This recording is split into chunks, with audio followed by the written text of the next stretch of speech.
What is going on, everyone? Welcome back to another exploring adventure here at Herman's Outdoors. Today we're exploring Anchorage, Alaska, both the largest city in the state of Alaska and constantly mistaken as the capital for the state of Alaska, which it's not. Anchorage sits on the Cook Inlet in south central Alaska, mostly surrounded by water and mudflats. The city got its name from the term anchorage, where the ships can drop their anchors at the mouth of Ship's Creek. That's right, I said Ship's Creek. Say that fast 10 times in a row. Unlike most larger cities in Alaska that became hotbeds for the gold rush and grew into tent cities overnight, Anchorage became a railroad port town. The Alaskan Railroad headquarters was built along Ship's Creek near the port and grew into a tent city overnight as the railroad became the lifeline and transportation for settlers and goods moving all over Alaska. In the early days of incorporated Anchorage in the 1920s and 30s, the railroad was the lifeline for Alaskans across the state as it continued to grow and expand to every corner.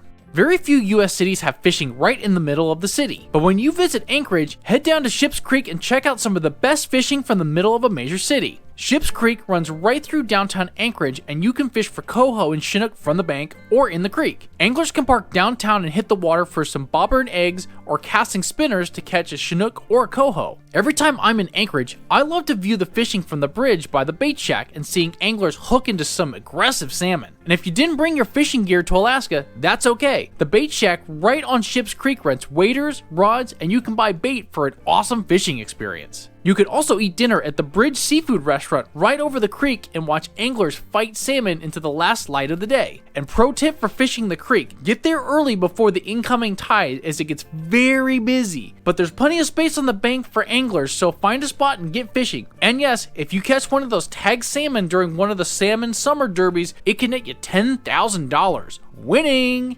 Downtown Anchorage is also the starting point of the famous Iditarod race. The starting line of the 938-mile race is on 4th Avenue and kicks off the annual long-distance sled dog race to Nome. Within downtown Anchorage, you can see the painted murals on the sides of buildings showcasing the Iditarod dogs and sled teams. The first race was held in 1973, and the mushers and teams of dogs are all local celebrities. The popularity and creation of the race was out of the popularity of recreational mushing in the 1970s. And yes, there are folks in remote areas of Alaska who can only get around via mushing. And for the record, mushers are some of the toughest people out there that I know. In downtown, you can find the statue of Balto, the lead sled dog on the final leg of the medicine run to Nome in 1925, and Balto is the exact location for the start of the Iditarod every year. So any chance you can visit Anchorage in the winter, time your trip with the start of the race. It's one of the coolest spectacles that I've ever seen.